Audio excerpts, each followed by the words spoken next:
casharka waxaynu ku baran doonaa barashada qaybta loo yaqaano photoska sida sawir u keeni lahayd. hadda sawir haddaba sawiradu waa kon okay sawir halkuu qabsanaya sawirku halkan uu geli karaa laakiin halka meelahan oo dhan sawirku geli karaa si ay u suuragal noqoto in meelo kale la dhex dhigi karo. iminka labadaas shay markaan soo dhigo si project ugu sameysnaa marka saa u taabato wixii oo soo dhex geliya arkaysaa oo fiirso iminka wala marka meeshii socoto eeg PHP la soo dhex keenay hadaba eeg yani marka doonaysa in marka kale cod oo kale sameysay lawada taabo Java waana sawir hadana Java soo saartay taabo PHP way PHP yani sawirada noocan oo kale yani iminka saan ugu sameeyay xaysiiskeyga oo kale eeg marka soo kaliya yes hadana waynu kaas ka baxa kala soo galaa hadana waynu ka kala soo galaa halkan kala aad keentaa isagana yani sawir sida loo keenayo marka sawirku isagu option wuxuu leeyahay meeshan oo la geyn karaa halkan oo la geyn karaa isaga meelahan oo dhan baad dhigi kartaa marka laga reebo meesha codka yani eeg inta kale laakiin waa okay meelahan waad dhigi kartaa yani okay halkan ma geyn karaa halkan codka leh laakiin intaas labada layer ka shaqeeya sawir 1 iyo 2 labada waxaan inaa ku qaldan hadaba sawirku isna waa markuu saay ku yahay isaga laftigiisa hal sawir baad face-ka koobaad keeni kartaa inta waxaana ka baxdo hal sawir intaad keento ayaad ku edit gareyn kartaa gebigiisa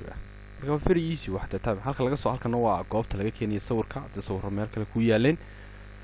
tusaale ahaan oo kale goobaha lagu kaydsado macluumaadka kale yani halkan oo kale yes qaybahan oo kale meel alla meesha doontida computerkaaga inaad ka keeni karto halkan kale halkan waxa weeyaan inaad dib u noqon kartaa halkan aad joogaad computerka ka isticmaali kartaa tusaale ahaan oo kale imika bal pictures kan galba meesha waxa waxyaalo yes waxaan dhoo wixii aan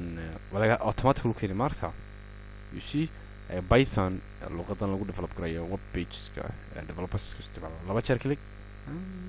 dhag aniga keenay imika shayga macallin markaad keenayso time ba ma baahna laba jeer baad gacan adag baad ku yar qabanaysaa mouse-ka yani iyo xogaa si noolba iyo riixsa marka laba jeer baad siinaysaa ka C++ laba jeer click halka ma C++ hoos baad dujin karaysaa waad weydaanin kartaa halka doontaad geyn kartaa yani waad riixaysaa qaadkan haddaad garanayn lama qabsanaysid waa iska fududeen mouse-kan dhinaca bidix lahayo dhinaca dusha sarena la wado okay halkaas oo kale okay khaas marka ay halkaas oo kale kan meesha kama rasaas kale looga shaqeysiyo fiirso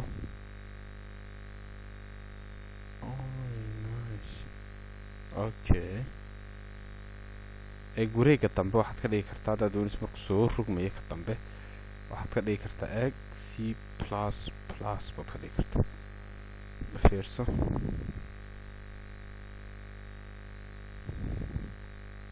so markas ayaa wareega dambe meelahaas ku habboonyahay okay sorry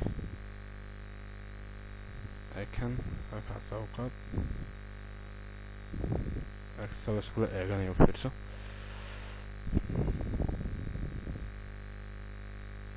hadda marka waa qalad markaas oo kale inaad halkaas oo kale gelaysaa laakiin dhinaca ugu dambeeyaad la yar eegan kartaa waad ku qalandaari kartaa okay haddaba qaabkii sawirka loo soo gelinaysna sida bal hadda codkana waaba iska dhamaanaya marka